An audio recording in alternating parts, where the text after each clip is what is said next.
Bonjour. Bonjour à tous. J'imagine que vous m'entendez et que vous me voyez. Vous êtes en avance, mais je vais partager dès maintenant la pré parfait, super. On va laisser rentrer tout le monde et puis moi, je vais afficher le support de présentation. Je coupe ma caméra et mon micro juste le temps que tout le monde arrive.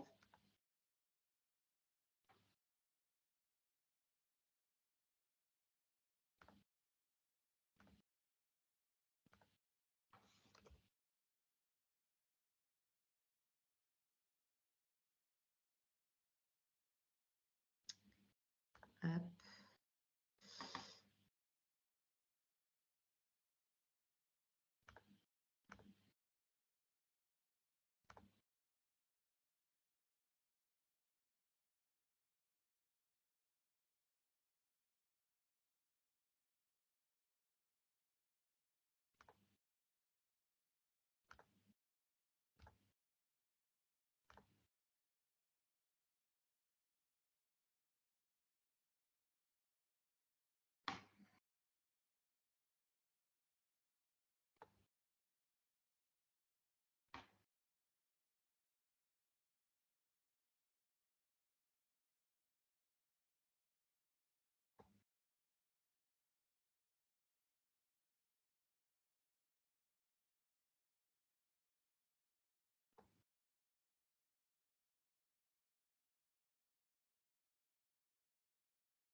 Pardon. Hop.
Bonjour à tous. Antoine, je viens de te mettre aussi en mode présentateur. Je viens de te voir dans l'organisation. Donc, Yes, normalement, j'ai l'impression que du on coup, vous devrait pouvez t'entendre. m'entendre maintenant et me voir, ouais. Ouais, et je vais te rajouter à l'écran. Et rebonjour à tous. On attend encore quelques minutes que tout le monde arrive. Et puis, on démarre à 14 heures pétantes.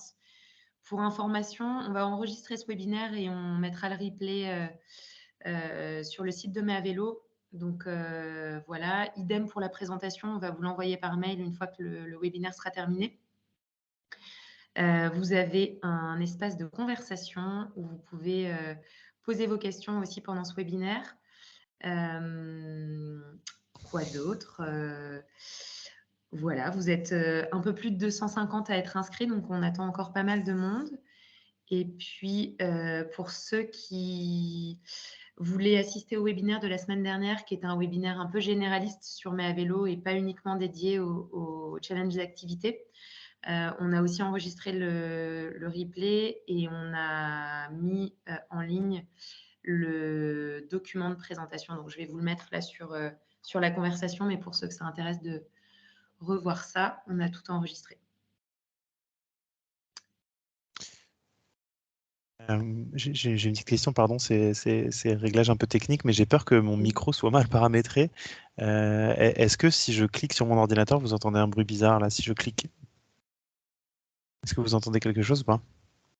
Non? Non, j'ai pas l'impression. Ok, super, ça me rassure. C'est juste ça, parfois c'est le micro de mon ordinateur et du coup on entend quand je clique. Mais tant mieux, c'est pas le cas. Merci. C'est bon, on t'entend bien. Et moi, je vous mets tout de suite sur le chat. Hop. Conversation. Le replay du webinaire.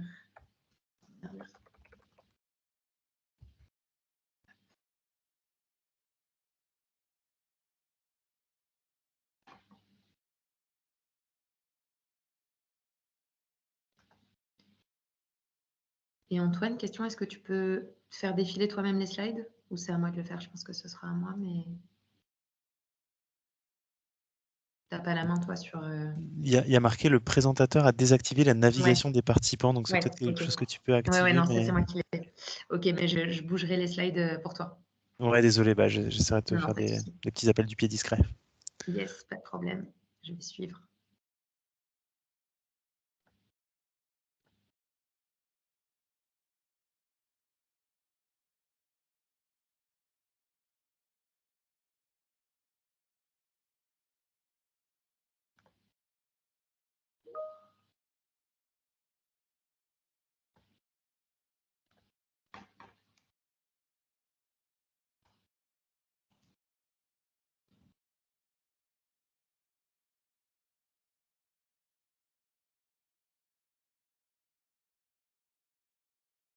On est bien là, hein, on attend juste l'heure pile, histoire que tout le monde...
Je vous propose qu'on démarre. On prend un petit peu de... Pardon Margot, j'ai juste des retours de personnes qui, en fait, dans l'invitation, j'ai l'impression qu'il y a 2 liens. Et en fait, il y a beaucoup de gens qui cliquent sur le premier lien, et alors que c'est plutôt le deuxième lien qui marche. Je sais pas si tu as la main pour peut-être modifier l'invitation afin de ne garder que le lien qui marche, mais Moi, j'ai eu ce problème à titre personnel et il y a 2 personnes qui sont en train de me faire ce retour en direct aussi là. D'accord. Parce que Alors, le je vois. premier lien, il vise à plutôt rejoindre votre espace Teams, mais je pense qu'il y a un espace qui vous est dédié. Et ensuite, D'accord. c'est le lien qui est plutôt sur le deuxième paragraphe, participer à partir de votre ordinateur, de votre application mobile, cliquez pour rejoindre la réunion. Voilà, donc moi j'étais resté bloqué sur le premier lien, donc j'ai essayé plusieurs fois avant de comprendre qu'il y avait un autre lien en dessous. Alors, je sais absolument pas et Ouais, j'ai pardon, peur de bidouiller ouais, c'est peut-être et un que peu tard. ça annule l'événement ou quoi que ce soit. Je sais pas. Je vais guetter en tout cas en parallèle, sur le support de mes vélos s'il y a des gens qui ont des difficultés pour se Ouais. connecter aussi. Bon, j'ai l'impression qu'il y a plein de gens qui ont réussi à se connecter quand même, donc ça doit pas être si grave que ça, mais en Ouais. tout cas, j'ai eu ce OK. retour. Ouais. Bah, c'est bon à savoir. Bon, en tout cas, OK. Alors très étrange, il faudrait que je voie le paramétrage. Bah, bienvenue à tous pour ce webinaire, Mais à vélo dédié au challenge d'activité qu'on va animer avec, Antoine de GeoVélo. Donc moi, je suis Margot Thierry, je suis en charge de la coordination de Mais à vélo aux côtés de Joël Lafitte. Et je pense que normalement sur votre écran, vous voyez à la fois, ma caméra et en parallèle le support. Si ce n'est pas le cas, c'est peut-être un problème d'affichage. Donc, vous avez un bouton tout en haut d'affichage. Vous pouvez bidouiller pour changer un peu l'agencement de votre vision de ce webinaire. Pour rappel, on va enregistrer ce webinaire et on mettra le replay en ligne sur le site de Mea Vélo. On va aussi vous communiquer le support de présentation. Donc voilà, vous pourrez tout récupérer. Et puis,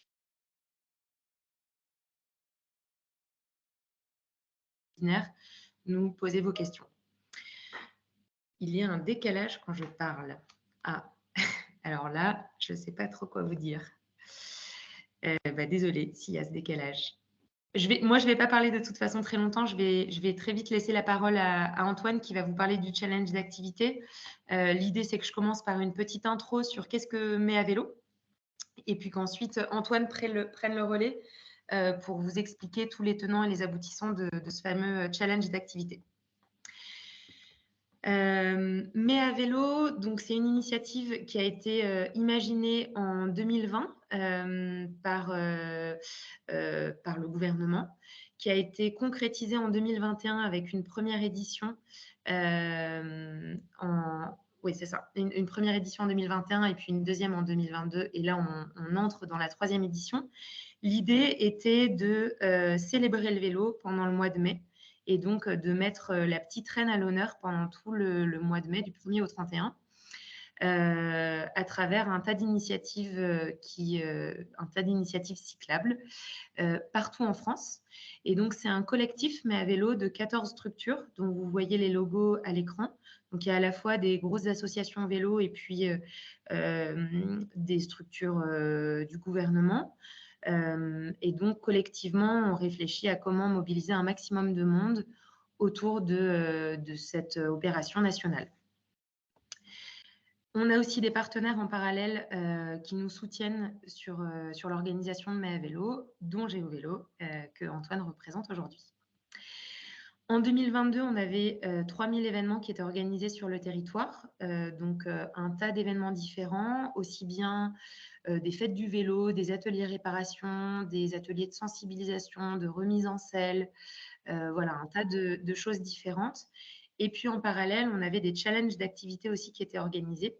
Et donc, ces challenges d'activités, on va faire un focus là pendant ce webinaire sur le déroulé et comment on peut organiser ça. Sur 2023, en tout cas, on vise 4000 événements, donc on aimerait bien avoir encore plus d'événements qu'en 2022 et aussi plus de challenges d'activités. Et puis en parallèle, on a une petite nouveauté avec l'implication d'un vélo reporter qui s'appelle...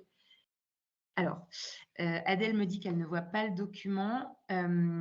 Essayez de cliquer sur le bouton tout en haut, affichage, et normalement, vous devriez pouvoir changer la disposition de votre écran et voir le PowerPoint qu'on est en train de partager.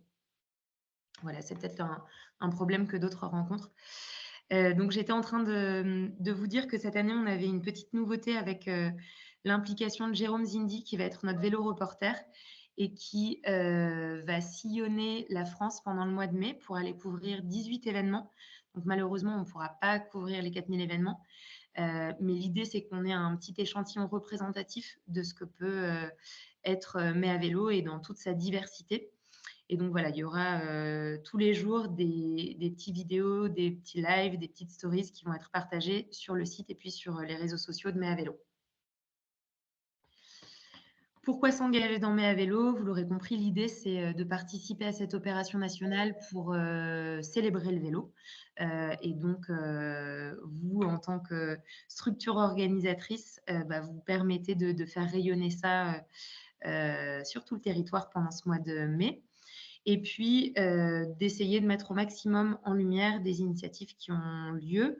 Donc, je vous parlais de Jérôme, mais on a aussi une agence presse qui fait un gros travail pendant le mois de mai pour qu'un maximum d'événements puissent être relayés à minima à l'échelle locale. On a aussi un kit de communication dont on va vous parler juste après, justement pour vous accompagner. Et je vais finir là-dessus, sur concrètement, qu'est-ce qu'on peut vous mettre à disposition pour vous aider. On a donc cette plateforme Mai à vélo qui recense tous les événements enregistrés. Donc, les gens qui voudraient savoir ce qui se passe sur le mois de mai ont accès à la carte interactive où ils voient toutes les initiatives qui vont se dérouler pendant le mois de mai. On a un kit de communication qui est aussi accessible sur le site de Mai à vélo, dans lequel on a recensé un certain nombre de visuels, aussi bien pour vos réseaux sociaux que si vous voulez faire des impressions d'affiches, d'abribus, de ce que vous voulez, de kakémono. Voilà, tout est en ligne à votre disposition. On a un guide aussi qui a été réalisé par les différents membres de la coordination pour vous aider dans l'organisation de vos événements. Et puis, dernière chose, on a un catalogue d'objets promotionnels. Mais à vélo, ça c'est pour des structures qui voudraient profiter de leurs événements pour distribuer des petits objets à l'effigie de Mai à vélo. Donc, je vous montre tout de suite à quoi ça ressemble. Voilà, on a notamment des stickers, des gilets réfléchissants, des brassards, donc qui peuvent être aussi utiles dans le cadre d'un événement vélo. Je m'arrête ici et je vais passer tout de suite la parole à Antoine qui va vous parler spécifiquement du challenge d'activité qui peut être organisé dans le cadre de Mai à vélo. Et puis moi, en parallèle, je répondrai sur le chat s'il y a des questions plus généralistes. Antoine, je te laisse la parole et je te mets à l'écran, voilà, pour que tout le monde puisse te voir quand tu parles. Merci Margot, bonjour tout le monde. Bonjour tout le monde. Donc oui, l'idée c'était de ce webinaire, c'est de vous en dire un peu plus sur le challenge d'activité Mai à vélo qui en est du coup à sa 3e édition. On est avec Mai à vélo depuis sa première édition, on en est très content. Et donc l'idée de ce webinaire, c'est effectivement de vous repartager un peu les modalités de participation, les modalités d'inscription, les règles à connaître, à savoir, et puis de vous communiquer aussi les nouveautés par rapport à ce challenge cette année. J'aurais bien aimé commencer par un petit sondage à main levée là si on était en physique pour savoir qui peut-être parmi vous avait déjà participé l'an dernier au challenge Mai à vélo ou alors faire un petit sondage sur le Teams. Je peux faire le sondage. Ah bah très bien, à main levée, fantastique. c'est très bien. Ouais, ou sinon mais je vais à le main faire levée, en live, comme ça on aura les chiffres précis. Ok, ouais, super, génial, merci beaucoup. En tout cas, je vois qu'il y en a. Donc, il y aura pas mal de redites par rapport à ce que vous connaissez, mais il y aura aussi des nouveautés, donc on essaiera de se focaliser aussi là-dessus. Et puis pour les autres, bien sûr, je vais reprendre tout dans le détail sur le fonctionnement, les tenants, les aboutissants. Donc, on va pouvoir dérouler cette présentation rapidement. L'idée, c'est de le faire le plus rapidement possible pour garder un gros temps d'échange, questions-réponses à la fin, sur lequel, d'expérience les dernières années, à chaque fois, il y a quand même des infos qui sortent. Et donc, il faut bien qu'on se mobilise du temps. On pourra peut-être déborder au-delà de 15 heures aussi pour celles et ceux qui ont vraiment beaucoup de questions. Et pour information, je suis aussi accompagné de Camilla, ma collègue, qui est présente dans le chat. Et donc, du coup, qui, sur certaines questions du chat, pourra peut-être aussi répondre en live. Mais moi, dans tous les cas, je reparcourrai bien toutes les questions du chat à la fin de la présentation. Alors, déjà un petit mot voilà, Camilla se présente sur le chat, un petit mot sur l'application GeoVélo qui servira, comme chaque année, de base, de réceptacle à tout le challenge GeoVélo. GeoVélo, c'est une application qui est gratuite et sans pub et qui a pour objectif de sécuriser les déplacements à vélo pour tous les cyclistes. Et pour ça, en fait, notre produit phare, enfin la fonctionnalité phare, on va dire, de l'application, c'est vraiment le calculateur d'itinéraire vélo sur lequel on a fait un gros travail pour l'algorithme de calcul d'itinéraire, pour pour privilégier au maximum les pistes cyclables, mais prendre en compte bien d'autres paramètres, type dénivelé, type limitation de vitesse pour les voitures, etc., etc. Donc un gros travail sur l'algorithme et puis un gros travail de la cartographie des aménagements cyclables pour savoir justement où sont ces pistes, où sont ces endroits dangereux, où est-ce que les cyclistes doivent passer pour être le plus sécurisé possible. Donc ça, c'est vraiment la fonctionnalité calculateur d'itinéraire. C'est comme ça que GeoVélo est connu, pardon. Et puis en fait, ce qui est intéressant de savoir derrière, c'est que GeoVélo, on vise à accompagner le cycliste dans tous ses besoins, que ce soit même au début pour trouver un vélo. Donc on est branché avec pas mal de réseaux de stations en vélo libre-service. On référencie aussi les loueurs vélo par exemple. Et puis à la fin de son trajet, on va trouver les parkings vélo qu'il faut. On a des alertes météo, on peut accéder à des balades, etc. Donc voilà, il y a vraiment bien d'autres fonctionnalités derrière juste ce calculateur d'itinéraire pour lequel on est souvent connu. Et puis le dernier point important à connaître sur GeoVélo, c'est que c'est une application qui est citoyenne, c'est-à-dire que nous, on travaille avec les collectivités, plus d'une cinquantaine en France, pour leur donner des informations, des données concrètement, un outil d'analyse pour les aider à mieux comprendre les déplacements à vélo réalisés sur leur territoire et ainsi optimiser les investissements consentis sur le réseau cyclable. Donc de la donnée d'usage qui permet de mieux comprendre comment les cyclistes se déplacent et qu'est-ce qui peut être fait pour améliorer la sécurité des cyclistes sur le territoire. Donc ça, c'est simplement pour présenter un peu l'application. J'ai mis quelques chiffres, hein, donc plus d'1 million de téléchargements en France de l'application, et ça représente environ 5 millions de kilomètres qui sont parcourus chaque mois avec l'application GeoVélo. Donc voilà pour qu'on connaisse tous mieux l'application. Et pour rentrer concrètement dans le sujet du challenge, en quelques mots, le challenge, c'est donc un challenge d'activité nationale qui vise à inciter à la pratique du vélo. Donc ça fait écho à ce que vous disait Margot sur l'initiative Mais à vélo. On est vraiment dans cette fête du vélo, dans cette envie de créer une dynamique positive autour du vélo. Et donc Mais à vélo, il y a d'une part les événements dont a parlé Margot, et puis en parallèle ce challenge d'activité qui vise à rassembler tout le monde autour de la pratique. Et quand je dis tout le monde, c'est effectivement collectivités, entreprises, associations, structures éducatives, groupes d'amis, bref, n'importe quel type d'entité, n'importe quel type de groupe peut participer à GeoVélo, peut s'inscrire, on y reviendra, à Mais à vélo pour participer à ce challenge d'activité qui durera tout au long du mois de mai avec les modalités que je vous présenterai juste après. Et donc l'objectif, il est tout simple, c'est de faire parcourir le plus de kilomètres à vélo au cours du mois de mai à alors ce qu'on appelle au sens large sa communauté. Donc sa communauté, ça va être soit les employés d'une entreprise ou d'une institution, ça va être les habitants d'un territoire, ça va être les membres d'une association, etc. En fonction de la typologie d'entité qui s'inscrit, on aura chacun sa communauté et le but, c'est de faire parcourir le plus de kilomètres à vélo collectivement pour figurer dans un classement du coup national ou local, il y aura un peu les deux. Ces classements regrouperont toutes les entités inscrites, encore une fois, collectivités, villes, territoires, régions, départements, employeurs, écoles, etc., etc.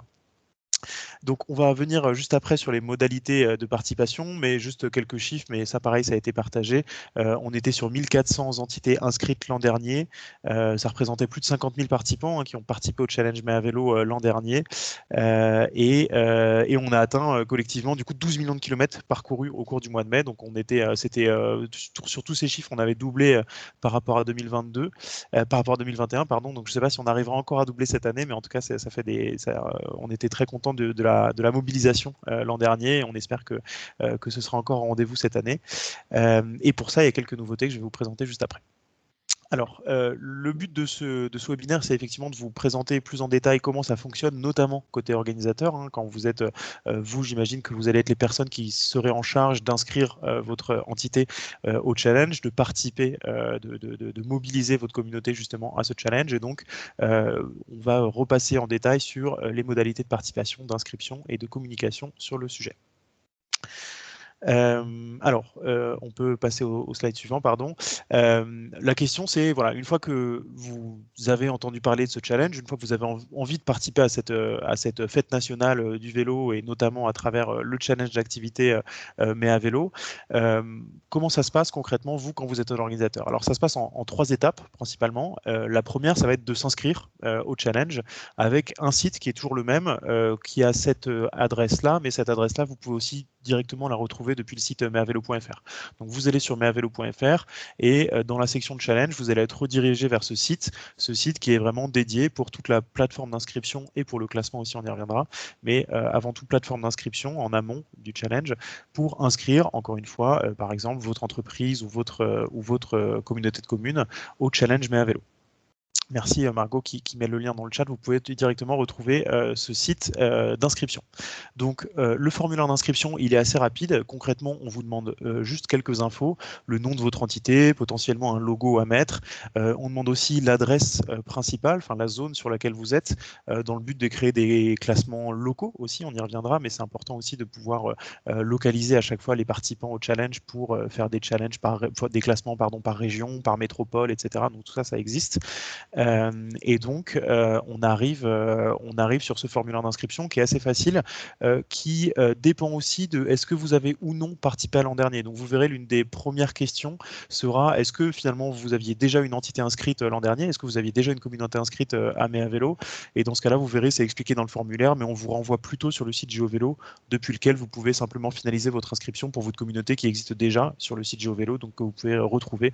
Voilà, donc tout ça c'est expliqué dans le formulaire, mais ce formulaire est unique, encore une fois, que vous soyez une entreprise, une association, une ville, tout ça c'est le même formulaire, et que vous ayez participé ou non à l'an dernier, tout est centralisé derrière le même formulaire, même si c'est pas forcément les mêmes process après derrière tout au long du formulaire. Donc ça, c'est la première étape. La deuxième étape, ça va être de promouvoir effectivement le challenge, parce que en fait, ce sont les membres de votre communauté, donc encore une fois les habitants, les employés, vos proches, etc., qui vont faire de votre participation un succès.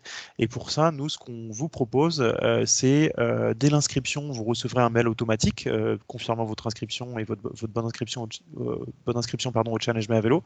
Dans ce mail automatique, vous allez retrouver ce qu'on appelle un kit de communication. Hein, donc Méa Vélo a aussi le sien. Nous, on en a fait un qui est un peu complémentaire, qui est un peu dédié au challenge, avec des exemples de visuels, des exemples de textes aussi pour les réseaux sociaux, potentiellement pour des newsletters, pour des blogs.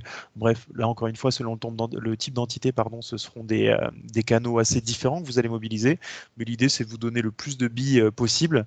Donc là, pareil, si vous avez des envies particulières, des besoins à ajouter sur le kit de com, n'hésitez pas à nous en faire part. On essaiera dans la mesure du possible de répondre à vos besoins. Mais en tout cas, on a essayé aussi de rendre ce kit de communication personnalisable, dans le sens où, par exemple, les affiches qu'on vous met à disposition, les flyers, vous pouvez bien sûr les personnaliser avec votre logo, un petit QR code ou des choses comme ça qui viendront contextualiser et personnaliser le flyer pour votre événement, pour votre challenge. Et puis la troisième étape, forcément, c'est de pédaler. Donc là, on se retrouve le 1er mai, tous sur les lignes de départ, avec toutes ces entités. On espère presque peut-être 2000 entités inscrites pour début mai. Et les kilomètres seront comptabilisés à partir du 1er mai à minuit jusqu'au 31 mai minuit aussi, date à laquelle les classements seront relevés, même si on y reviendra, ils seront mis à jour en temps réel sur le site du challenge qui est référencé ici. Donc voilà pour le mode opératoire, on va dire, c'est assez classique, hein, inscription, communication, puis pédaler. Les questions qui reviennent souvent, c'est effectivement en fait, votre compteur d'activité, le compteur qui sera propre à votre entité, qu'est-ce qu'il va prendre en compte en fait comme kilomètres. Donc les kilomètres, pardon, je vois les questions passer, je vais essayer de pas trop y faire attention, sinon ça va me perturber, mais je reviendrai juste après. Les kilomètres qui seront pris en compte, ça dépendra du type d'entité, du type de structure que vous représentez. Il y a un premier cas de figure qui est alors les entreprises, les associations, les écoles ou autres. On va prendre en compte tous les kilomètres qui sont réalisés par les membres inscrits à votre communauté. Donc je prends un exemple concret, je suis, mettons, un employeur, et quand je parle employeur, ça peut être aussi une collectivité qui sollicite les agents de son territoire, par exemple. Je suis un employeur, j'inscris à Méa Vélo ma structure, et je vais communiquer ce fameux lien pour rejoindre ma communauté à du coup tous les employés de ma structure, pour qu'ils puissent rejoindre la communauté que je viens de créer.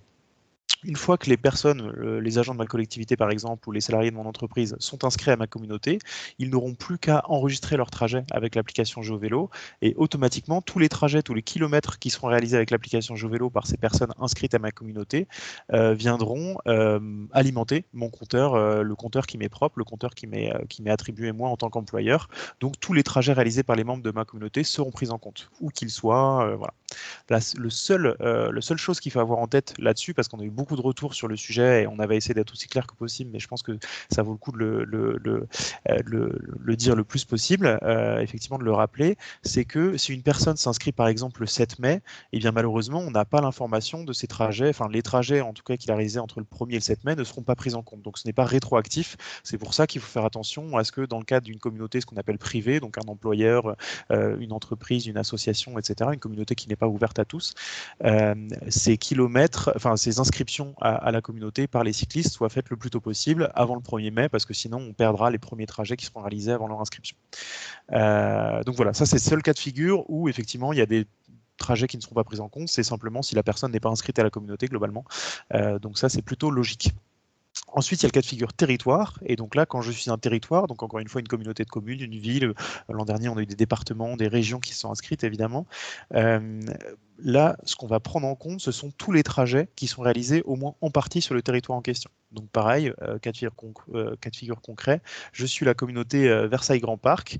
Nous, on va comptabiliser, côté GeoVélo, on va comptabiliser automatiquement tous les trajets qui sont réalisés au départ, à destination ou en partie sur le territoire de Versailles Grand Parc. Et ça va être automatique. Donc là, il n'y a même plus besoin de s'inscrire en tant que cycliste. Automatiquement, nous, on saura catégoriser, géographier, entre guillemets, les trajets qui sont réalisés, qui sont enregistrés avec GeoVélo, et donc les créditer au compteur des différents territoires qui seront traversés, atteints par ces trajets enregistrés avec l'application GeoVélo. Donc, tous les trajets réalisés sur mon territoire seront pris en compte, que les gens soient inscrits ou non à ma communauté. Mais en revanche, tous les trajets qui sont intégralement en dehors de mon territoire, qui sont réalisés intégralement en dehors de mon territoire, ne seront pas pris en compte. Je continue mon exemple. Si une personne habite à Versailles Grand Parc, mais pour une raison, va faire un week-end sur l'un des ponts du mois de mai, va faire un week-end en Bretagne, eh bien, les trajets qu'il réalisera lors de son week-end en Bretagne ne seront pas crédités au compteur de Versailles Grand Parc parce qu'ils ne sont pas réalisés sur le territoire de Versailles Grand Parc. Donc là, on est vraiment sur une logique territoriale qui représente bien l'esprit qu'on veut derrière ces communautés publiques, c'est-à-dire comptabiliser les trajets réalisés sur le territoire en question. Donc voilà pour les modalités qui sont assez simples. On a souvent beaucoup de questions là-dessus. Concrètement, une communauté privée, donc un employeur, une association, etc., c'est toutes les personnes qui sont inscrites à cette communauté sans rétroactivité, donc à partir de la date d'inscription. Et pour les territoires, c'est tous les trajets qui sont réalisés au moins en partie sur le territoire en question. Voilà les règles de prise en compte à avoir en tête. Ensuite, du coup, sur la partie nouveauté par rapport à l'an dernier, j'ai vu qu'il y avait pas mal de personnes là qui représentaient des structures qui étaient déjà inscrites. Donc, on a essayé, comme d'habitude, chaque année, de se reposer à la fin du challenge pour voir ce qui avait été le plus demandé, ce qui avait généré peut-être le plus de frustration l'an dernier. Donc, on a échangé là-dessus aussi avec Mea Vélo, évidemment, pour essayer de faire progresser le fonctionnement. Il y a encore plein de choses à faire, évidemment, mais en tout cas, on est content de vous d'ores et déjà livrer ces nouveautés pour 2023. Ça commence dès l'inscription avec effectivement un process d'inscription qui a été revu, notamment pour les collectivités. Pour mémoire, les collectivités qui étaient inscrites l'an dernier, il y avait un petit délai de traitement justement pour matérialiser cette limite territoriale qui est importante pour compter ou non les trajets qui sont réalisés sur le territoire donné. C'était fait manuellement. Maintenant, c'est fait de manière automatique. Vous, en fait, dans le formulaire d'inscription, vous allez pouvoir directement sélectionner le territoire que vous représentez et du coup, la communauté sera créée directement à la fin de votre formulaire, alors que l'an dernier, il y avait souvent 3-4 jours de validation avant que les communautés de territoire soient créées. Donc ça, c'est dès l'inscription, il y a des nouveautés. Ensuite, on a eu beaucoup de demandes, effectivement, notamment pour des questions de remise de prix ou de félicitations ou simplement de motivation, des demandes d'entités qui voulaient contacter les participants pendant le challenge ou en fin de challenge. C'est vrai que j'ai mis en fin de challenge ici, mais potentiellement ça peut même être en cours. Concrètement, alors pareil, ce sera rappelé dans le kit de com et un peu dans la FAQ là, qu'on met à disposition sur Mea Vélo. Vous pourrez, depuis votre espace admin de l'entité que vous défendez sur GeoVélo, depuis votre espace admin, vous pourrez sélectionner tous les membres et demander une mise en relation. Alors, j'insiste sur ce fait de demander une mise en relation. En fait, on l'avait expliqué l'an dernier, derrière, il y a beaucoup de contraintes RGPD sur la possibilité pour vous de rentrer en contact avec quelqu'un qui s'est inscrit sur GeoVélo. Et du coup, le mode opératoire, c'est simplement que vous pouvez contacter par l'intermédiaire de GeoVélo les personnes qui sont inscrites à votre communauté. Ces personnes recevront un mail stipulant que l'entité pour laquelle vous participez à Méavélo souhaite vous contacter. Est-ce que vous acceptez cette mise en relation? Oui, non. Et toutes les personnes qui vous répondront oui, du coup, vous pourrez légitimement et légalement les recontacter en disant voilà toutes les infos à savoir sur le challenge, voilà la date de l'événement qu'on organise pour remettre les prix, etc. Donc c'était le seul moyen entre guillemets légal pour vous donner accès facilement aux membres de votre communauté. Ça passe du coup par ce petit mail intermédiaire que nous on envoie du compte GeoVélo vers les membres de votre communauté pour qu'ils acceptent officiellement de rentrer en contact avec vous. Donc ça, c'était une grosse demande l'an dernier, donc on est content de pouvoir vous le livrer, même si pareil, voilà, côté RGPD, il fallait faire bien attention à bien faire les choses, parce qu'on fait attention quand même à être respectueux des données de nos utilisateurs, c'est quand même la moindre des choses. Troisième nouveauté qui était aussi largement demandée, c'était la prise en compte de trajets réalisés sur d'autres applications, donc notamment Strava, Garmin, etc. On sait qu'il y a des cyclistes qui utilisent d'autres applications, on n'est pas jaloux pour un sou. Donc il y a d'autres applications qui sont utilisées évidemment dans le milieu du vélo, et puis il y a beaucoup de gens qui nous disaient écoutez, moi j'utilise déjà Strava pour mon trajet, je vois pas pourquoi j'activerais GeoVélo. Voilà, donc on a eu pas mal de retours de ce genre-là. C'est du coup quelque chose qui a été pris en compte, et il est maintenant possible depuis GeoVélo effectivement de rajouter alors ce qu'on appelle un fichier GPX. C'est un terme qui est un peu technique et qui parle pas forcément à tout le monde, mais les utilisateurs de Strava et de Garmin le connaissent bien. L'idée c'est de pouvoir récupérer depuis Strava entre guillemets la preuve de son trajet GeoVélo, de son trajet vélo pardon, et de l'importer justement dans GeoVélo. Donc je télécharge un fichier qui s'appelle un fichier GPX. Encore une fois, c'est un terme un peu technique, mais c'est simplement en fait la preuve de son trajet qui est stocké chez Strava, chez Garmin, etc.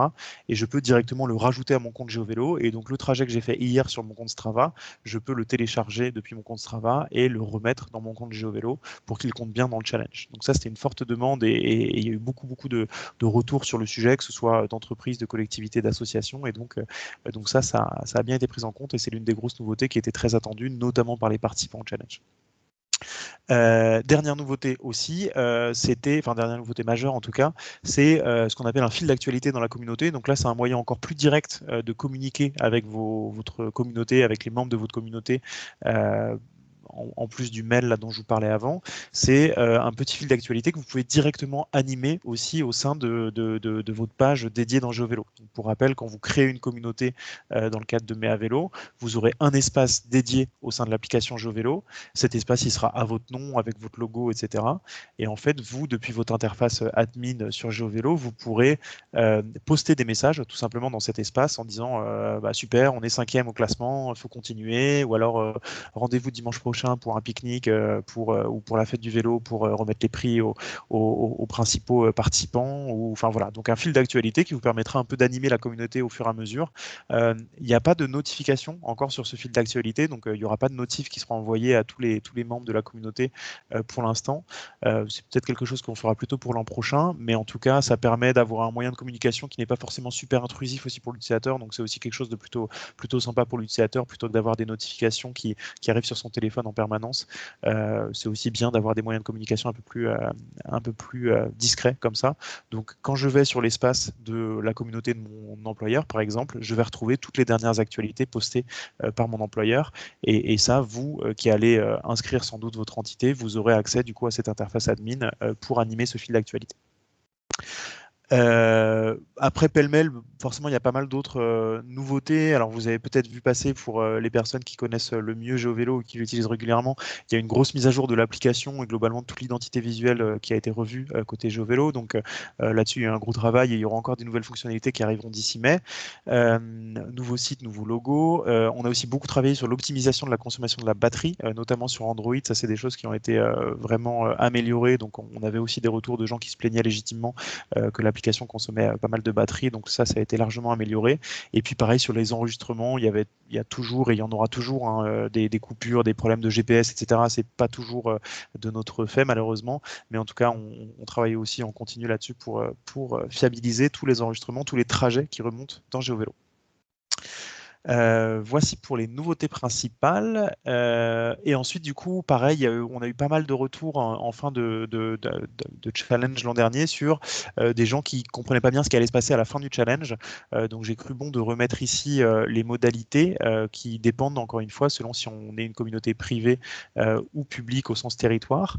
Alors, pour tout ce qui est association, employeur, etc., la communauté que vous créerez pour Mea Vélo continuera à vivre après Mea Vélo. Donc, elle sera prolongée, vous pourrez même la réutiliser pour Mea Vélo 2024, 2025, 2026, si vous le souhaitez. Elle continuera à vivre avec tous les membres de votre communauté qui participeront à des challenges qu'on créera automatiquement sur la base de un peu l'activité qu'on a constatée. Donc si on voit que vous faites à peu près 2000 km par mois avec votre communauté, on fixera des challenges à 2500 km par mois ou des choses comme ça, et puis ça s'adaptera selon la pratique qu'on constate réellement. Donc ça, ce sont des choses qui perdureront de manière automatique.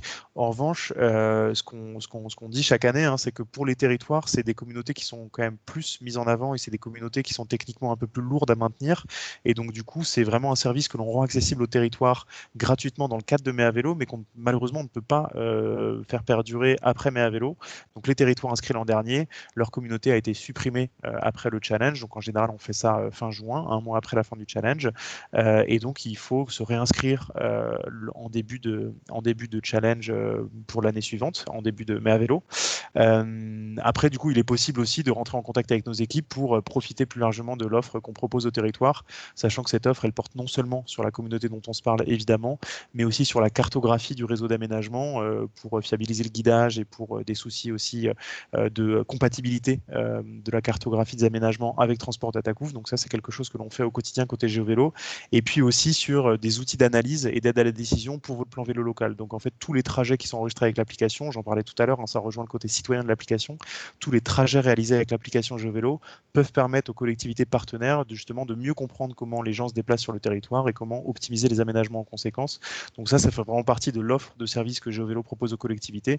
Mais du coup, voilà, il y avait eu des petites incompréhensions l'an dernier. Effectivement, c'est un service qui est payant et du coup, il n'y a pas de... Voilà, pour Mea Vélo, on met à disposition gratuitement l'objet challenge, l'objet communauté pour les territoires, mais sur l'accès aux services complémentaires, c'est effectivement une offre payante dont on peut discuter d'ici le mois de juin, du coup, date à laquelle, sinon, les communautés seront supprimées automatiquement. Donc voilà pour la clarification. J'imagine qu'il y aura aussi des questions là-dessus, mais j'y reviendrai évidemment. Donc ça, c'est vous, de votre côté organisateur. Si on en revient rapidement aux infos nécessaires pour les participants, c'est assez rapide aussi. C'est que concrètement, un participant, lui, ce qu'il va devoir faire, lui ou elle, ce qu'ils devront faire, c'est s'inscrire à GeoVélo, donc via le site ou l'application mobile. Donc évidemment, sauf si vous avez déjà un compte. On a eu pas mal de retours déjà de personnes qui étaient inscrites à Mea Vélo l'an dernier et qui, en tentant de se reconnecter pour Mea Vélo 2023, ont constaté que leur compte avait été supprimé. Donc ça, pareil, c'est pas forcément. Enfin, nous, c'est ce que l'on souhaite pour la simple et bonne raison que ce sont les recommandations de la RGPD en fait, du RGPD, je sais jamais, RGPD, le RGPD, je crois. Donc en fait, nous, on suit scrupuleusement les recommandations de la CNIL sur le sujet, et donc lorsqu'une personne est inactive au-delà d'un certain temps, je crois que c'est 3 mois chez nous qu'on a mis, si une personne est inactive plus de 3 mois, en fait, le compte va être supprimé, et donc il y a certaines personnes qui risquent d'avoir la surprise de voir que leur compte a été supprimé. Normalement, on leur a envoyé un mail, hein, bien sûr, donc ils ont vu passer l'info, mais s'ils n'ont pas vu passer le mail ou s'ils ont oublié, sachez que les comptes inactifs trop longtemps, dans le cadre du RGPD, on doit les supprimer, donc c'est ce qu'on fait. Donc voilà, il y aura peut-être des personnes qui devront se réinscrire.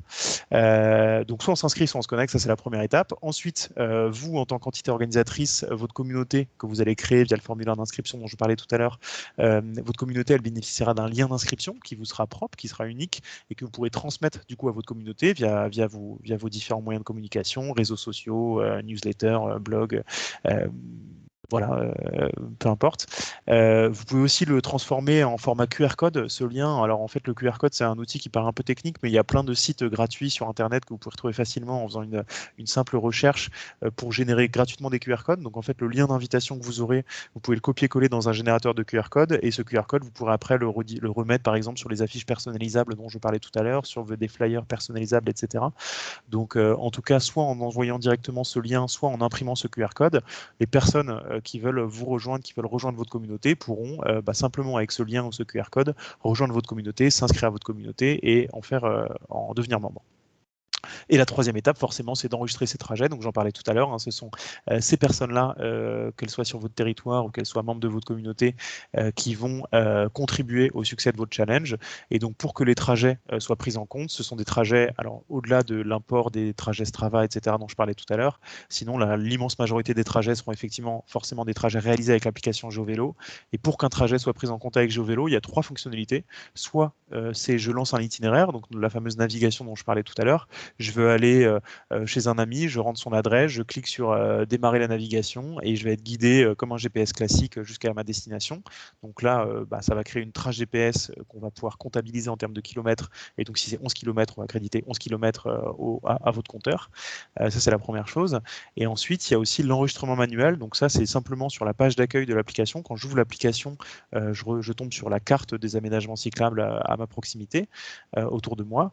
Et j'ai un bouton enregistrement là qu'on voit en bas à gauche de ce slide. Ce bouton enregistrement, il me permet de lancer un enregistrement manuel, c'est-à-dire, par exemple, pour aller au travail tous les matins, sauf si j'ai une très mauvaise mémoire, a priori, je n'ai pas besoin de la navigation. Donc, simplement lancer cet enregistrement manuel me permet, même sur mon trajet domicile-travail où je n'ai pas besoin de navigation, ça permet à GeoVélo de suivre combien de kilomètres je vais faire entre chez moi et mon travail. Et ça, tous les jours, tous les soirs, du coup, quand je le fais, ça va accréditer mon compteur et celui des communautés que je défends, du coup, tout au long du challenge. Donc, soit navigation, soit enregistrement manuel. Et ensuite, là, on a la fonctionnalité de détection automatique qui existe seulement sur Android parce que c'est une fonctionnalité qui est très dépendante des téléphones et donc du coup sur iPhone elle n'existe pas. Sur Android, du coup, quand on active cette fonctionnalité de détection d'activité, on n'a même plus besoin de cliquer sur ce bouton enregistrement manuel. Donc concrètement, quand je monte sur mon vélo, mon téléphone va détecter que je me déplace à vélo et va réveiller GeoVélo pour dire ok, ça c'est un trajet à vélo, il faut le comptabiliser, et donc automatiquement le téléphone de la personne à vélo va se réveiller pour suivre le trajet avec GeoVélo. Donc, les trajets qui sont pris en compte, soit c'est de la navigation, soit c'est enregistrement manuel, soit c'est grâce à la fonctionnalité détection d'activité sur Android. Donc voilà les trajets pris en compte. Un petit mot sur le slide d'après, ensuite pour bien s'assurer effectivement, mais bon, ça rejoint ce que je viens de dire. Comment s'assurer que mon trajet est bien pris en compte dans le challenge? Donc, s'assurer que GeoVélo est bien activé. Donc, encore une fois, navigation, enregistrement manuel ou détection d'activité. Pour un challenge qui est relatif à sa ville, son territoire, sa communauté de communes, son département, etc., s'assurer que son trajet est bien réalisé au moins en partie sur le territoire en question. Donc, je prenais l'exemple tout à l'heure d'une personne qui habite à Versailles Grand Parc et qui va faire du vélo en Bretagne un week-end. Il ne faut pas qu'il s'étonne que le trajet qu'il a fait en Bretagne ne soit pas pris en compte pour Versailles Grand Parc, ça c'est sûr. S'assurer, et ça c'est plutôt le cas entreprise, association, etc., s'assurer que je suis bien membre de la communauté au moment du trajet. Donc si une personne nous dit je me suis inscrit aujourd'hui et mon trajet d'hier il n'est pas comptabilisé, c'est normal, entre guillemets, il n'y a pas de rétroaction possible. Et puis un petit sujet technique aussi, c'est que parfois il y a un temps de traitement. Donc nous on s'assure que des trajets qui sont réalisés par exemple en train ou en voiture, parfois il y a des gens qui font des erreurs ou qui essaient de tricher, ça existe aussi. Nous du coup on essaie de faire un filtrage et donc il y a énormément de traitements qui sont réalisés sur les trajets que l'on reçoit et donc il y a souvent un petit délai qui est nécessaire pour l'analyse de la trace en fin de trajet. Donc parfois le trajet il prend quelques minutes. L'an dernier on a eu des pics d'activité sur lesquels ça a même débordé même quelques heures de prise en compte parce qu'on avait beaucoup de traces à traiter. Mais en général il y a un petit délai entre la fin du trajet et sa prise en compte dans le classement. Voilà pour la partie utilisateur. Je rajoute juste avec un petit slide sur les questions fréquentes. Il y en avait deux principalement. C'était puis-je participer à plusieurs challenges? Donc oui, évidemment. Je peux participer à la communauté Versailles Grand Parc, plus à la communauté de mon entreprise, plus à la communauté de mon association, par exemple. Donc je peux participer à toutes ces entités. Je peux participer à Versailles Grand Parc et à Paris-Ouest La Défense si je travaille à La Défense. Ou alors si je vais en week-end le long de la Loire, je peux aussi faire partie de la communauté Angers, par exemple, ou des choses comme ça. Donc ça, il n'y a pas de problème pour que les trajets soient pris en compte dans plusieurs communautés. Donc ça, c'est une première question qui nous était posée régulièrement. Et puis j'ai intégré des trajets provenant d'autres applications. Donc ça, c'était vraiment la question numéro 1, presque qu'on avait l'an dernier, et ça, j'y ai répondu tout à l'heure. Maintenant, effectivement, il est possible de récupérer les trajets réalisés sur d'autres applications, notamment Strava, par exemple, pour les remettre dans son compte GeoVélo. Voilà, il y a un petit lien vers la FAQ qui va être pareil, qui va se compléter au fur et à mesure du challenge, mais qui est d'ores et déjà accessible dans le kit de communication qu'on vous enverra après votre inscription et qui est aussi disponible sur le site du challenge. Un petit mot sur les classements et puis après on pourra passer à la partie questions-réponses. Les classements, du coup, comme j'en parlais, comme je disais, pardon, il y en a plusieurs. Ils sont disponibles sur le même site challengemeavelo.geovelo. Donc il y a un classement national qui sera par type d'entité, donc le classement des collectivités, le classement des entreprises, le classement des employeurs, le classement des associations, le classement des écoles, globalement. On a aussi des classements locaux, donc pour tous les territoires qui vont s'inscrire, c'est intéressant de recenser toutes les entités qui se sont inscrites sur votre territoire, là pour le coup entreprises, associations, etc. en tout genre, pour voir finalement, pour avoir un classement plus local et non plus national, donc regarder toutes les entreprises de mon territoire, comment elles se classent, comment elles se situent, et puis ça permet d'avoir une émulation un peu plus locale. C'est parfois plus facile de se comparer avec les entreprises ou les associations à côté de chez soi plutôt que de se comparer à l'échelle nationale. C'est aussi plus facile de bien figurer dans un classement qui est local, forcément, parce qu'il y a moins de monde. Donc, tous ces classements, ils seront mis à jour en temps réel. Donc, dès qu'un trajet est ajouté à un challenge, dès qu'un trajet est parcouru par quelqu'un, le classement sur le site sera mis à jour. Et puis, donc, par type d'identité, j'en parlais, puis aussi par taille d'identité. On ne va pas forcément comparer une entreprise avec 10 000 salariés versus une petite entreprise avec 10 salariés. Et donc, du coup, on a mis des catégories de taille, donc moins de 25, entre 25 et 50, 50 et 250, etc. Vous retrouvez tout ça sur le site aussi. Mais donc, que ce soit entreprise, collectivité, association, etc., on a essayé de faire des sous-catégories par taille quand même, histoire qu'on puisse se comparer avec des tailles de structure un peu plus similaires à la nôtre. Dernière chose, on a effectivement un classement individuel au sein de chaque communauté, donc ça pour le coup c'est privé, ce n'est pas public, c'est vous en tant que, enfin c'est les membres de votre communauté qui le verront, et donc typiquement au sein d'une entreprise ou au sein d'une collectivité, on va pouvoir voir les personnes qui ont fait le plus de kilomètres à vélo au cours du mois de mai, et ce classement pareil il sera mis à jour en temps réel, donc on verra le top 3, le top 5, le top 10, ce que vous voulez, avec les kilomètres qui évolueront au fur et à mesure tout au long du mois de mai. Donc voilà pour les classements. Je crois que du coup j'ai fait le tour de ce que je voulais vous présenter et ça nous laisse du coup 20 bonnes minutes là pour échanger sur les questions-réponses. J'imagine que Camilla a pu en répondre à une bonne partie, mais ce que je vais essayer de faire du coup, c'est de les reprendre un peu dans l'ordre et puis de répondre à toutes, si ça vous va. Donc je vais essayer de faire ça. Tac. Alors, où est-ce que je suis? Dernière lecture, voilà, j'étais ici. Alors, je reprends les questions qui ont commencé à 14 h, hein, du coup, donc désolé, ça va être un peu de redite. Vous n'hésitez pas à en poser d'autres dans le chat par la suite. Est-ce que toutes les personnes, donc une question de Guillaume Bonfils, toutes les personnes qui sont inscrites dans une communauté vont rejoindre automatiquement le challenge du mois de mai? Oui, alors effectivement, le lien d'invitation à la communauté, une fois qu'on est inscrit à la communauté, on participe évidemment à tous les challenges au mois de mai. Donc ça, une personne inscrite à votre communauté correspond bien à une personne inscrite à votre challenge mai à vélo. Donc ça, il n'y a pas de souci là-dessus. Bravo à la FNACE du coup qui a remporté Mai à vélo l'an dernier. Il y a les résultats. Donc il y a 63% des personnes qui n'avaient pas participé à Mai à vélo l'an dernier ou les années précédentes et donc 36% qui avaient participé l'an dernier. Antoine, voilà. je peux te suggérer une question là qui revient beaucoup, c'est par rapport aux scolaires. Oui. Il y a beaucoup de questions autour de ça, étant donné qu'ils n'ont pas de smartphone. Comment tu comptabilises ça?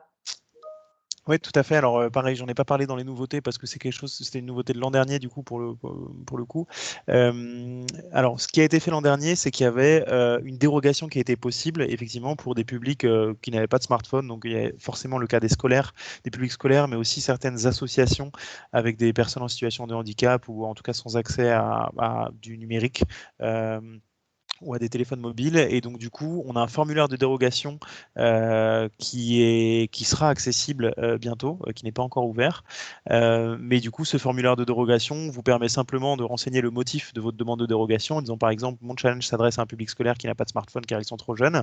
Et du coup, à ce moment-là, on enverra notamment aux écoles et puis dans une moindre mesure à ces associations-là, un petit formulaire qui leur permettra de rentrer à la main les kilomètres. Donc on ne veut pas rendre cette fonctionnalité accessible à tous parce que sinon ça pourrait être un peu sujet à tricherie et puis à faire évoluer le classement de manière un peu brutale de temps en temps. Si à la fin de la semaine, d'un coup, je rentre tous les kilomètres de ma semaine, dans le classement, ça évoluera de manière un peu brutale. Donc c'est pour le public scolaire, effectivement, il y a une dérogation qui est possible, dérogation qui doit être demandée via un formulaire qui vous sera bientôt communiqué.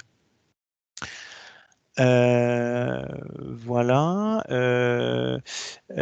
Alors, une question de... Je ne vais pas forcément dire les noms, c'est pas très important, mais une question sur est-ce que c'est possible de retrouver l'ensemble des participants de l'équipe créée? L'an dernier, on ne voyait que le... Alors, c'était pas le top 30, c'était le top 20. Effectivement, l'an dernier, c'était que les 20 premiers. Donc ça a été corrigé. Normalement, on voit tout le monde.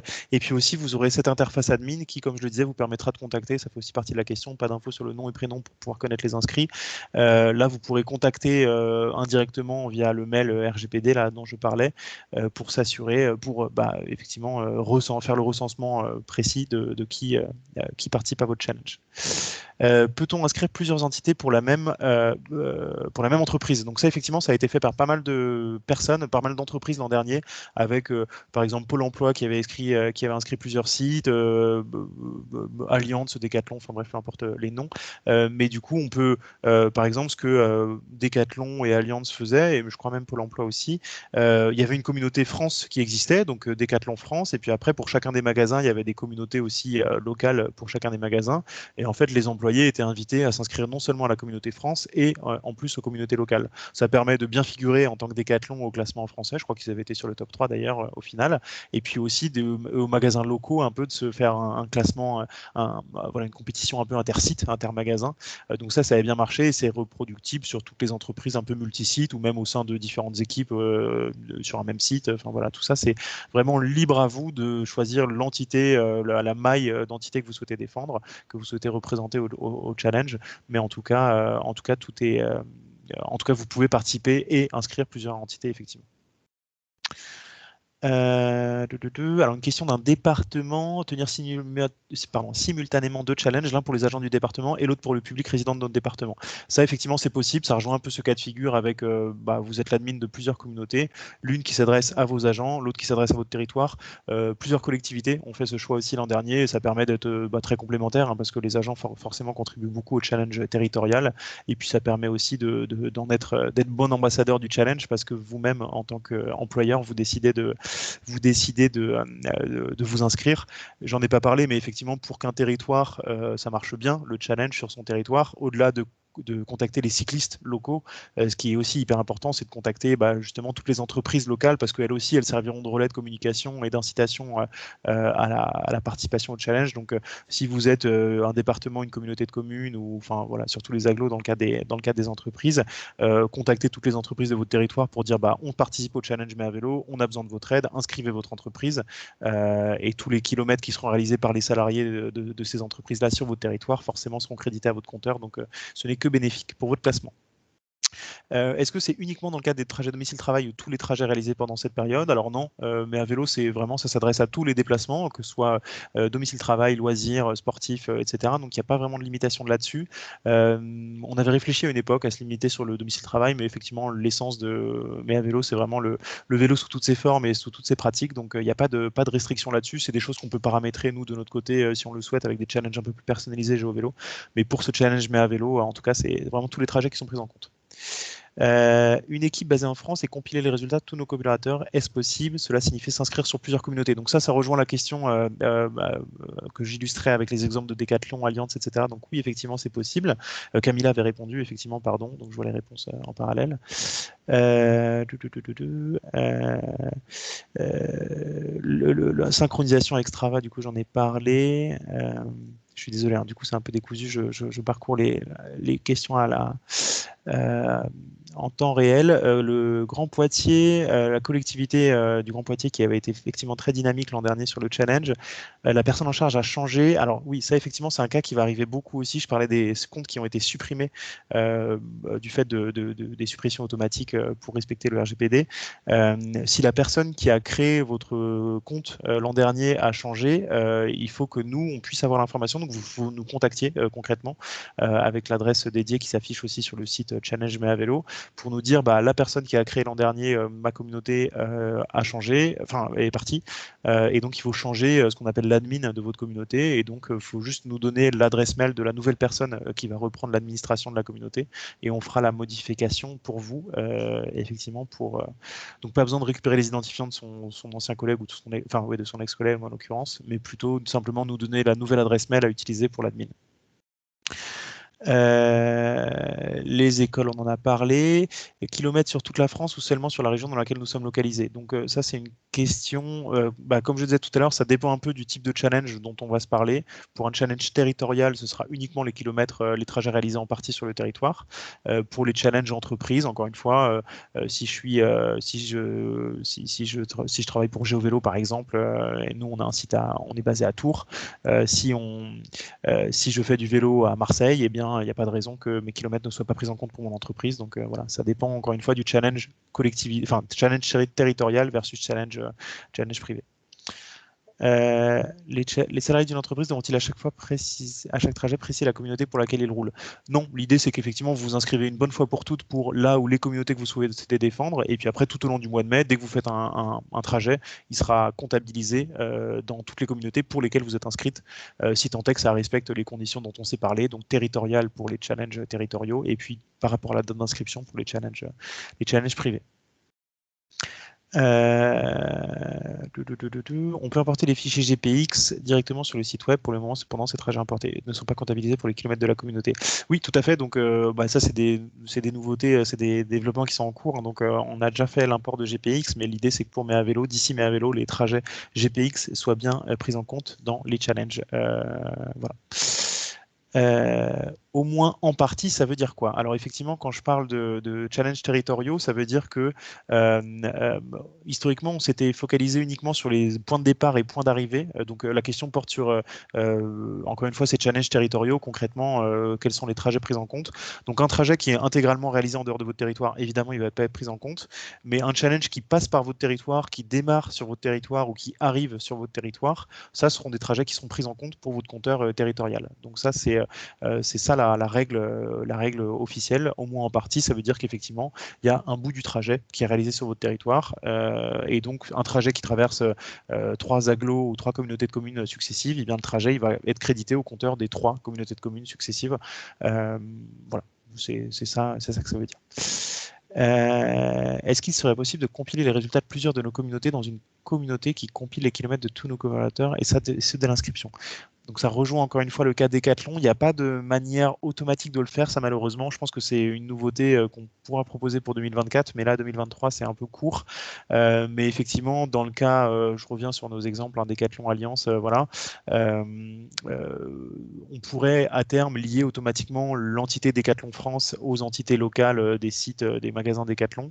On ne le fait pas encore, donc pour l'instant c'est un peu un sujet, c'est à la main entre guillemets. On inscrit toutes ces communautés et puis après c'est assez facile sur le classement, simplement le classement qui est accessible sur le site Mais à Vélo. Simplement en faisant une petite recherche sur la page internet, on peut facilement retrouver tous les classements, enfin toutes les entités Decathlon là. Donc c'est comme ça qu'ils faisaient l'an dernier. En fait, régulièrement, ils faisaient une petite recherche sur la page pour regarder les performances de tous leurs magasins. Voilà, pardon, oui, du coup, je vois a posteriori que certaines questions ont été répondues. Si nous possédons une communauté sur l'ensemble du territoire français, eh bien ça, ça c'est voilà, je crois qu'on retombe encore sur le cas Decathlon France. Si les salariés de l'entreprise sont partout en France, effectivement, c'est une question à un moment dans le formulaire. Est-ce que les membres de votre communauté sont partout en France ou est-ce que c'est plus local? Et si vous répondez, non, en fait, j'ai des salariés partout en France, vous n'apparaîtrez pas sur les classements locaux, évidemment. Vous ne serez référencé uniquement, vous ne serez référencé que sur le classement national. Territoire, faut-il être inscrit en amont? Oui, bien sûr. Quand il faut qu'un territoire soit inscrit quand même pour figurer au classement. On va pas référencer de base tous les territoires. Seuls les territoires qui veulent figurer au classement et donc qui s'inscrivent seront référencés dans le classement. Des petits messages de remerciements et de félicitations pour les nouveautés, donc merci, c'est gentil. Est-il possible de faire des communautés différentes, habitants et collaborateurs? Oui, ça on en a parlé. Peut-on s'inscrire à Ma Vélo pour partager nos actions durant ce mois sans forcément s'inscrire à ce challenge? Alors ça, oui, je pense que Margot y a répondu par la suite, mais évidemment, la partie challenge et la partie événement sont décorrélées, et vous pouvez faire des événements sans faire de challenge ou vice-versa. Évidemment, les deux possibilités vous sont offertes, enfin les trois, soit faire l'un des deux, soit faire rien du tout. Ou faire les deux, évidemment. En dehors de Mouais à vélo, y a-t-il possible de créer une communauté à l'échelle d'une collectivité entreprise sur le reste de l'année et d'avoir accès à ce type de challenge et de données? Alors oui, tout à fait. On sort un peu du cas de Mets à vélo, mais ça pareil, je vous invite à prendre contact directement avec nous sur notre site internet, que ce soit pour les entreprises ou les collectivités. Il est évidemment possible de créer ce genre de challenge et de communauté en dehors de Mets à vélo. Toujours la question sur les compilations de communautés un peu des entités mères et filles. Un collaborateur d'une entité en Bretagne, par exemple, ne pourra pas avoir de kilomètres comptabilisés hors de la Bretagne. Alors, je suis désolé, cette question revient. Peut-être je suis pas clair ou c'est peut-être que j'ai pu le préciser par la suite, mais je vais y répondre une fois. Quand je m'inscris pour une entreprise, une association, etc., peu importe où mes kilomètres sont réalisés en France, les kilomètres seront bien pris en compte. Donc ça, il n'y a pas de sujet. Quand je m'inscris pour mon entreprise, pour mon employeur, en tant qu'agent de ma collectivité, voilà, tout ça, ce sont des kilomètres qui seront pris en compte où qu'ils soient réalisés en France, modulo la date d'inscription, comme je disais tout à l'heure. Quand on parle de limite territoriale, c'est uniquement pour les challenges territoriaux. Donc quand c'est un territoire qui va dire, le département des Hauts-de-Seine, par exemple, qui était inscrit l'an dernier, et qui va dire, bah, moi, je veux référencer tous les kilomètres qui sont réalisés sur les Hauts-de-Seine pendant le mois de mai. Et là, effectivement, bah, si je fais un trajet complètement en dehors des Hauts-de-Seine, mais mon trajet ne sera pas pris en compte dans la communauté Hauts-de-Seine et donc sur le compteur Hauts-de-Seine. Donc voilà, ça rejoint un peu ce que je disais. Désolé, il y a un peu de redite, hein, mais j'espère que ça permet de clarifier un peu à chaque fois le propos. Mais en tout cas, je revois ces questions passées, donc je me permets de préciser. Si on peut utiliser une autre appli, cela veut dire qu'on peut aussi saisir ces trajets en ligne et les intégrer ensuite au challenge en format GPX. Alors non, il faut quand même que ce soit utilisé sur une autre appli, parce que sinon, pareil, en fait, on pourrait vraiment créer des trajets de 250 km et les rajouter facilement à son compte. Donc pour s'assurer quand même que les trajets ont vraiment été réalisés, on prend en compte les trajets qui viennent d'autres applications qui peuvent certifier le trajet vélo aussi, type Garmin ou Strava. Mais c'est pas le lien automatique, ouais, exactement. Naviki, non. Naviki, il faut voir. En fait, toutes les applications qui proposent des exports GPX, normalement, ça peut marcher. Donc, Naviki, il faudrait tester, je suis pas sûr. Chaque agent salarié doit-il télécharger sur son smartphone l'appli GeoVélo pour saisir ses kilomètres? Alors, du coup, oui et non, dans le sens où, oui, la plupart des trajets qui seront remontés dans les classements, enfin, dans les challenges, seront des trajets réalisés avec l'application GeoVélo, donc navigation, enregistrement ou détection automatique, comme je le disais. En revanche, effectivement, si certains veulent rester sur Strava et réutiliser leur trajet GPX, ils peuvent après aller sur leur compte GeoVélo depuis le site internet sans avoir à télécharger l'application pour réintégrer leur trajet. Alors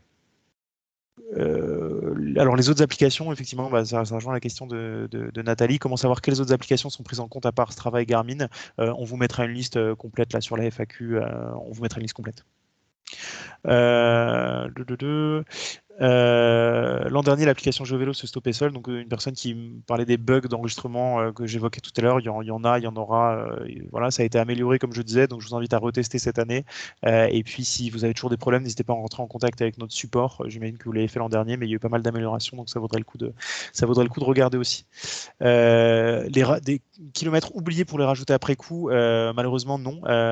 Pareil, alors, je comprends qu'effectivement, quand il y a des bugs, etc., ça peut être frustrant. On a beaucoup de frustration. On en a reçu beaucoup l'an dernier sur ce genre de sujet. Malheureusement, on ne peut pas permettre d'ouvrir cette fonctionnalité, de rajouter des kilomètres oubliés sans s'exposer à de la triche, parce que ça existe parfois. Donc, malheureusement, cette fonctionnalité n'est pas disponible. Problème de compte administrateur soulevé. Donc là, pareil, je vous invite à rentrer en contact avec nous simplement pour qu'on vous réattribue le rôle d'admin. Donc ça, pas de problème. Le service GeoVélo Territoire, c'est peut-être pas l'objet du webinaire, c'est une question de Julie, mais je vous invite pareil à rentrer en contact avec nous. C'est une question sur le coût du service, donc c'est pas forcément, ça dépend de beaucoup de choses en plus, donc c'est pas forcément l'objet. Je vous invite à revenir vers nous avec plaisir pour vous donner quelques détails. Les questions effectivement sur les écoles auxquelles j'ai pu répondre.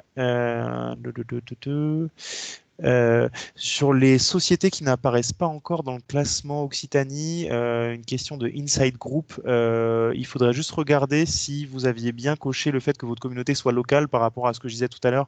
Est-ce que vous êtes des employés partout en France ou est-ce que c'est local? Peut-être qu'il y a une erreur à ce moment-là, donc il faudrait juste regarder ça. Vous pouvez normalement regarder cette information depuis votre interface admin et pareil, sinon n'hésitez pas à rentrer en contact avec le support GeoVélo, hein, qui est accessible depuis le site du challenge. Sur la mise à disposition de la présentation, a priori oui, et d'autant plus qu'elle sera disponible en replay, mais ça je pense que voilà, Margot y a répondu juste après. Toujours les questions sur l'accès admin. Donc pour les accès admin, vous n'hésitez pas à rentrer en contact avec avec nous, pardon. Quid des véloroutes? C'est une question dont on avait discuté avec Joël l'an dernier. Effectivement, on n'a pas encore vraiment de solution pour intégrer des véloroutes de manière facile et automatique dans le challenge, mais ce sera intéressant d'en discuter. On avait pas mal d'idées sur le sujet. Donc, Johan, je vous invite pareil à rentrer en contact avec nous. On pourra en discuter avec plaisir.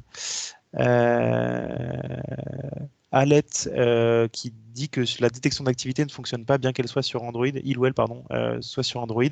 Alors, pareil, il y a soit côté support, soit dans notre FAQ, il y a pas mal de manips qui vous permettent de comprendre. Effectivement, il y a des autorisations à accorder à l'application JeuxVélo pour que ça marche bien. Et après, là-dessus, on est dépendant de la technologie des téléphones. Donc, sur certains téléphones, ça marche moins bien, on le sait, voire pas du tout.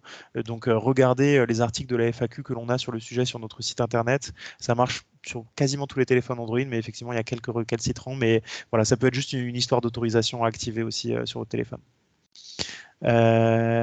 Ok, les échelles des classements, j'en ai parlé. Les trajets en vélo électrique sont comptabilisés, oui, bien sûr. Si l'appli GeoVélo et mes communautés, on peut entrer un code, comment le générer? Sur l'appli GeoVélo et mes communautés, oui. Alors, quand vous êtes membre d'une communauté, vous pouvez effectivement inviter d'autres personnes et l'invitation, j'ai parlé soit du lien, soit du QR code. L'invitation, elle peut aussi prendre le format d'un petit code en 6 chiffres, quoi, GG 4723. Et donc, ce code, quand vous le communiquez, effectivement, via l'espace communauté dans l'application GeoVélo, vous pouvez simplement le rentrer. Et donc, plutôt que de passer par le lien ou par le QR code, simplement avec ce code d'invitation, les membres, les personnes pourront aussi rejoindre votre communauté. La marge peut-elle être comptabilisée? A priori non. Voilà, les dom-toms peuvent-ils participer cette année? Alors oui, il y a eu notamment la Réunion, et je crois que même la Guyane, ça peut marcher. Ça, pareil, on peut en rediscuter au support, mais normalement les dom-toms, ça a été pas mal élargi. Connexion en données mobiles pour faire fonctionner l'application. Alors oui en navigation, non en enregistrement. Il faut savoir que les données mobiles aussi sont un bon moyen de fiabiliser les données GPS, donc c'est quand même recommandé d'utiliser les données mobiles lorsqu'on se déplace. Après, pour les gens qui n'ont pas de forfait Internet, ça peut quand même marcher simplement en enregistrement pendant son trajet. C'est simplement qu'il faudra se reconnecter à un réseau Wi-Fi, par exemple, à la fin de son trajet pour que ce soit bien envoyé, entre guillemets, vers son compte GeoVélo et donc vers sa communauté. Les questions sur les écoles, ça on en a parlé. Les questions sur les sous-communautés, on en a parlé aussi. Est-ce que c'est possible d'intégrer des balades dans une communauté? Non, pas forcément. Alors c'est quelque chose c'est une idée qu'on avait un peu à terme pour animer les communautés, de proposer des balades, mais à part via le fil, en fait, oui, non, dans le sens où via le fil d'actualité dont je parlais tout à l'heure, vous pourrez poster des messages, et dans ces messages-là, vous pourrez par exemple poster des itinéraires, un lien vers un itinéraire GeoVélo, par exemple, c'est un objet qui est cliquable, et donc si vous postez sur votre fil d'actualité un petit itinéraire, les gens pourront cliquer dessus et retrouver directement l'itinéraire sur leur application GeoVélo. Donc voilà, à défaut de poster un GPX directement, vous pourrez poster des liens vers des itinéraires. Le classement va-t-il être intégral? Donc pas l'ensemble des... oui, donc ça j'y ai répondu, on verra tous les participants. Comment peut fonctionner le challenge avec les écoles? Ça on en a parlé, les scolaires on en a parlé. Est-ce qu'une collectivité doit obligatoirement organiser un événement? Non, a priori. Donc vous pouvez simplement faire un challenge sans faire d'événement. Le cas d'un département qui veut créer différentes équipes pour les agents de ces différents sites, on en a parlé aussi, c'est tout à fait possible. Créer une communauté d'usagers parmi les clients, c'est une question de Sherlock. Oui, a priori pareil, hein, c'est une communauté que vous créez et pour laquelle vous envoyez le lien à tous vos abonnés. Question sur les frontaliers. Alors effectivement, tout à l'heure j'ai parlé du territoire France. Il me semble que ça avait étendu et ça avait été étendu. Donc même s'il y a des trajets transfrontaliers, effectivement, il n'y a pas de problème. Les trajets seront bien pris en compte. Ça n'y a pas de problème. Pour inciter les agents de participer, quel type de prix une collectivité peut-elle recevoir? Donc ça, c'est plutôt une question peut-être qui s'adresse à Méa Vélo. Margot, vous présentez tout à l'heure la petite boutique là, qui a été mise en place sur laquelle vous pouvez récupérer des lots. Après, c'est vrai qu'il y a certaines collectivités qui ont pris des budgets comme pour offrir un vélo électrique, un panier garni de producteurs locaux ou des choses comme ça. Donc, laissez libre cours à votre imagination sur le sujet, mais effectivement c'est toujours sympa d'avoir des petits des petites récompenses. Je trouve que le côté panier garni local, moi j'aime bien, mais c'est à titre très personnel. Quelle démarche pour les nouveaux professionnels qui n'ont pas fait le challenge l'an passé? Code lien, bah ça c'est voilà, tout se passe par la plateforme d'inscription, hein, comme je le disais, donc que vous soyez ancien ou nouveau participant, c'est toujours le même lien. Des questions sur les scolaires. Idem pour la branche les quelques locales. Je confirme première place pour Pôle emploi en France, ouais, voilà.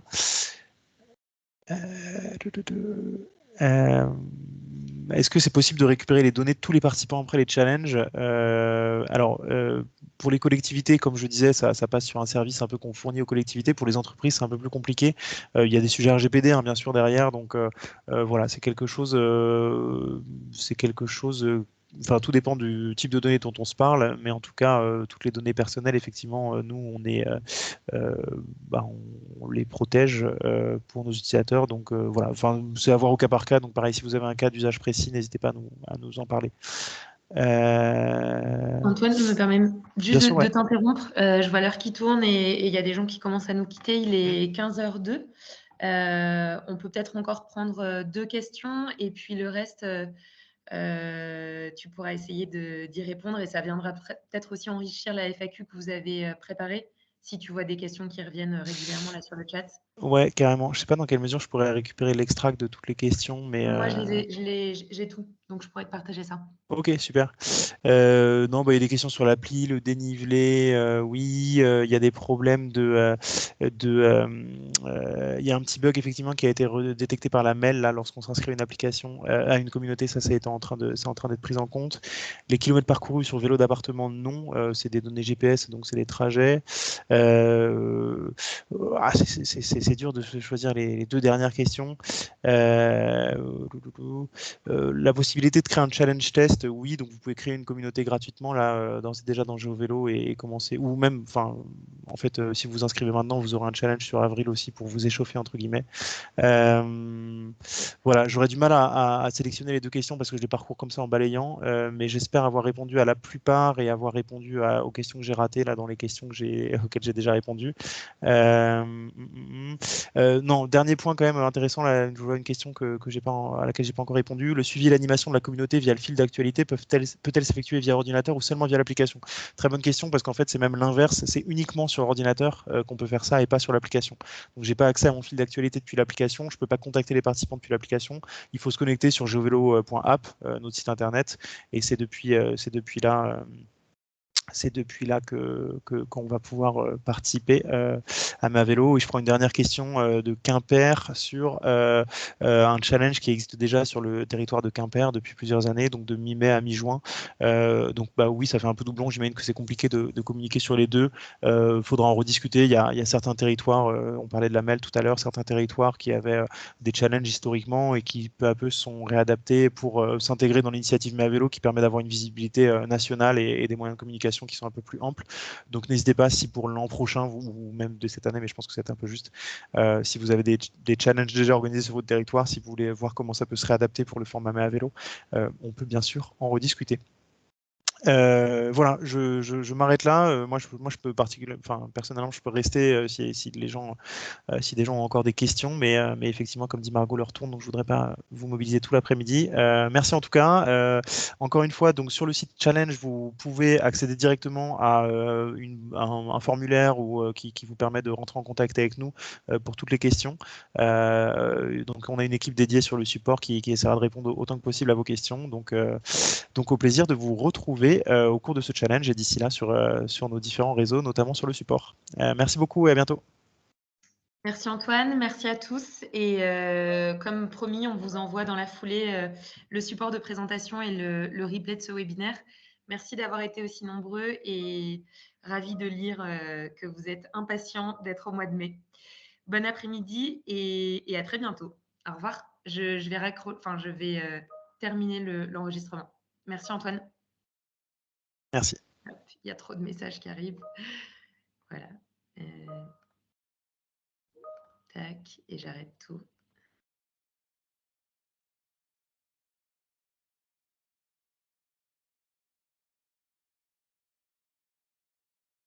Dernière info, il y a une question, est-ce que ça a un coût? Non, le challenge est gratuit, hein, pour ceux qui sont restés. C'est quand même important de le préciser.